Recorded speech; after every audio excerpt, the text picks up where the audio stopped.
Hallo liebe Zuschauer, das nächste Video ist im Gange und hier nehmen wir euch mit und zeigen, wie wir den Kamin jetzt final verbaut haben und was da so für Besonderheiten sind.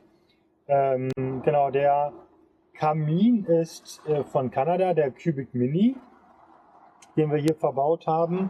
Aber bevor ich jetzt Einzelheiten zu dem Kamin sage, für die Leute, die neu zum Kanal zugeschaut haben, mein Name ist Roman Zuck, ich bin Team Schneckenhaus und wir bauen multifunktionale Möbel. Ich habe sehr, sehr viele Jahre, über 5 Jahre in Dacia Docker Vollzeit gelebt und habe da sehr, sehr viel Erfahrung gesammelt.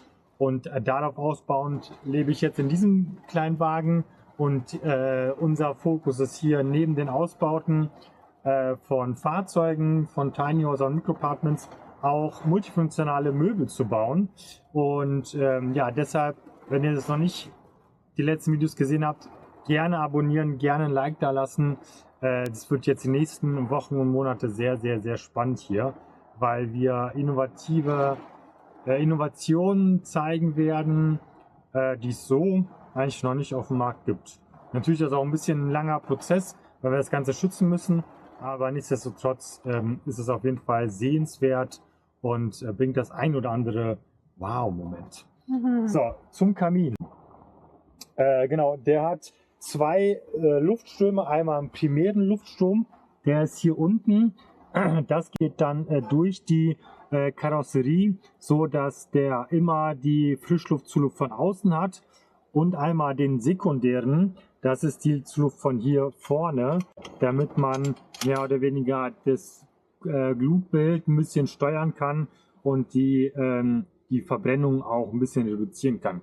Ich habe den jetzt die letzten Wochen eigentlich jeden Abend angehabt, um einfach Erfahrung zu sammeln, zu schauen, wie funktioniert es, was muss man beachten, wie ist es mit dem Holz, wie ist es mit den Flammen, wie kriegt man es gut an. Also ganz, ganz viele Fragen habe ich mir selbst gestellt, aber bevor ich das jetzt ein bisschen mehr euch erzähle und erstmal mich selber frage, ob das für euch wichtig ist oder interessant ist, hier ist mal der Aufbau.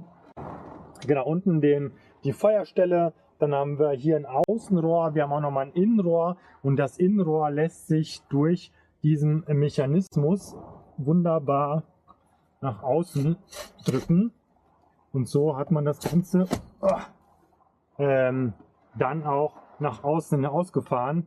Den Sicherheitsabstand zur Decke sind 25 cm und so können wir den jetzt betreiben. Wenn wir natürlich losfahren, also eins vorab, das Wichtigste sowieso, der Kamin darf nur im Stillstand betrieben werden.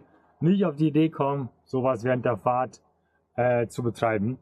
Genau, wenn man jetzt steht und sagt, okay, ich möchte jetzt warm haben, dann schiebt man das Innenrohr nach außen und kann dann loslegen. Ich habe hier noch so eine kleine Kanne, weil ich das total toll finde, abends dann nochmal einen Tee zu trinken und natürlich auch so einen kleinen Ventilator, der dann die untere Platte erwärmt und dann dadurch Strom generiert durch die Wärme. Dadurch wird das Ganze hier ein bisschen verteilt. Wir haben das Ganze hier ganz schön fest gesichert, also da tut sich gar nichts. Das hier ist hinten an der Karosserie verschraubt.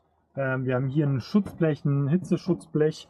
Wir haben die gewissen Abstände eingehalten, also einmal nach da, aber auch nach hier. Und so können wir das Ganze jetzt sicher betreiben. Rauchmelder und sonstige Melder haben wir auch verbaut. Wir haben hier einmal die Temperaturanzeige, einfach nur für mich, um dafür ein Gefühl zu bekommen, wie schnell wird es in so einem Wagen warm mit dem Kamin, wie schnell flacht das Ganze natürlich auch ab, je nachdem, wie halt die Außentemperatur ist. Dann haben wir hier einen CO-Melder und auf der anderen Seite haben wir hier einmal den Rauchmelder und das Wichtigste, hier unten den festen Feuerlöscher. Auch da haben wir mehr oder weniger die Feuerwehr gefragt tatsächlich, weil ich bekannte Freunde, die bei der Feuerwehr arbeiten, und dann auch gefragt, okay, was ist der beste Feuerlöscher in einem Wohnmobil? Und das ist Kohlendioxid CO2. Es gibt natürlich auch andere, so Schaumfeuerlöscher, aber die versauen eher alles und mit dem hat man den wenigsten Schaden am Ende hin.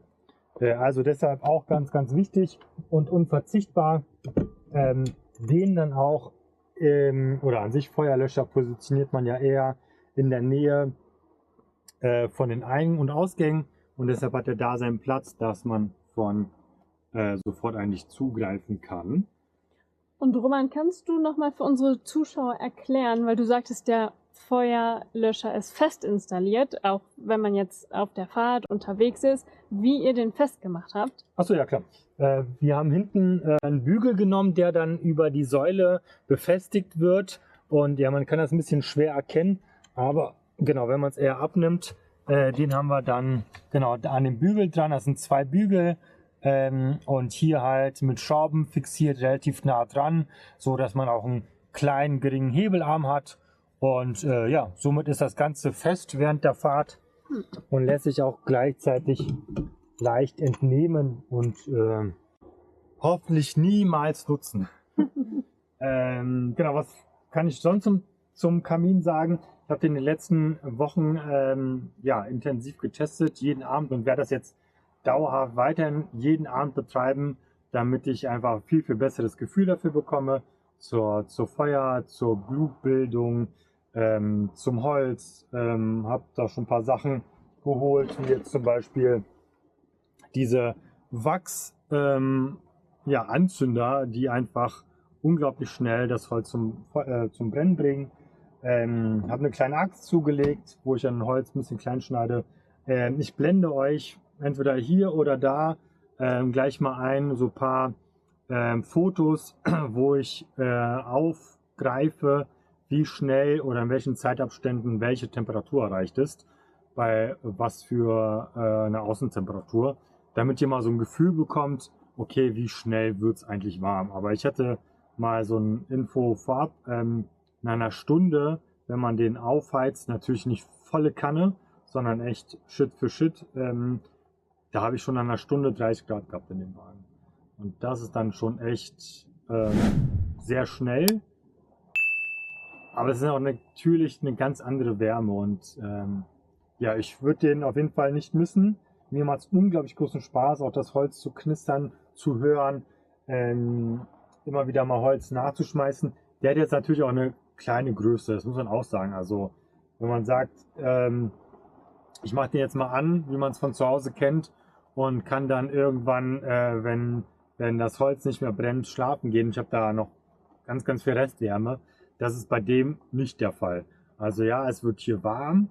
Ja, die Temperatur hält auch ein bisschen, aber es hält jetzt nicht, wenn du sagst, du hast den Kamin jetzt, weiß ich nicht, beispielsweise um 22 Uhr angemacht, du hast ein paar Mal paar Mal Holz nachgeworfen, dann hält er die Wärme nicht im Winter bis 6 Uhr, 7 Uhr morgens. Also das geht nicht, das muss auch jedem klar sein, aber für die Zeit, man sollte so oder so nicht Feuer unbeaufsichtigt lassen. Aber für die Zeit, in der ich mich jetzt hier in dem Wagen befinde oder wo wir jetzt an den Prototypen bauen und tüfteln, da ist es schon ganz gut, wenn wir den Kamin dann nutzen können und betreiben können.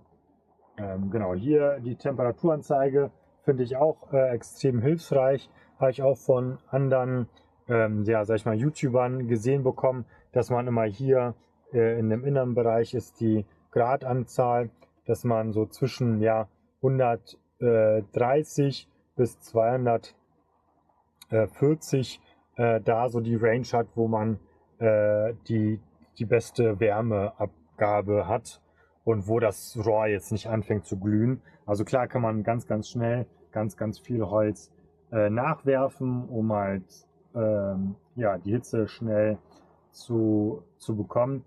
Was ich halt für mich festgestellt habe, was auch noch ganz wichtig ist, das Ganze ist beim Kamin zeitversetzt. Das heißt, wenn man Holz nachwirft, dann dauert es ein bisschen, bis die Wärme wirklich in den Raum reinkommt. Anders wie bei Standheizung. Du machst einen Klick und die Wärme ist eigentlich fast in den gleichen 5 Minuten da. Das ist bei dem Ofen nicht. Gleichzeitig aber auch, wenn jetzt die Glut sich am Ende nagt, hast du dennoch sehr, sehr schnell, oder nee, hast du noch sehr lange, aufgrund der Zeitverzögerung, noch eine Nachwärme, die dann nachstrahlt. Und noch eine Frage, die unsere Zuschauer sicher so brennend interessiert wie mich. Mit was feuerst du den Kamin denn an? Nutzt du da Kohlebriketts oder eine bestimmte Art von Holz? Und auch wie oft würdest du sagen, musst du nachlegen, damit du ungefähr so eine gleichbleibende Wärme aufrechterhalten kannst? Gute Frage. Ich arbeite mit unterschiedlichen Hölzern, sag ich mal, sehr, ja, man orientiert sich so ein bisschen an die Dichte. Sehr, sehr dichtes Holz ist natürlich ein bisschen schwerer aufs Volumen betrachtet und dauert auch deutlich länger, bis es durchgebrannt ist oder verbrannt ist. Jetzt habe ich hier so kleine Stücke aus Fichte. Die lassen sich wunderbar schnell anbrennen. Also in Kombination mit diesen wachsgetrennten Elementen, Würfel, wie auch immer, hat man sehr, sehr schnell eine Flamme, eine große Flamme, wenn man diese kleinen Stäbchen dann noch hat. Und dann geht man hin zu Buche, Eiche, so deutlich Sachen, die halt ein bisschen einfach schwerer sind. Im Vergleich jetzt hier zu Fichte, die halt sehr, sehr leicht ist. Ich nutze überwiegend eigentlich Abfälle, die jetzt in der Werkstatt entstehen und dadurch dann genutzt werden können. Natürlich muss man gucken, dass das Holz nicht geölt ist, nicht mit Farbe irgendwie behandelt worden ist und auch die Trockenheit. Also das Holz muss trocken sein. Das ist auch entscheidend. Da gibt es Messgeräte, um das Ganze betreiben zu können. Aber ansonsten finde ich als ein kleines Fazit unglaublich toll, den Ofen zu betreiben. Der gibt eine schöne Wärme.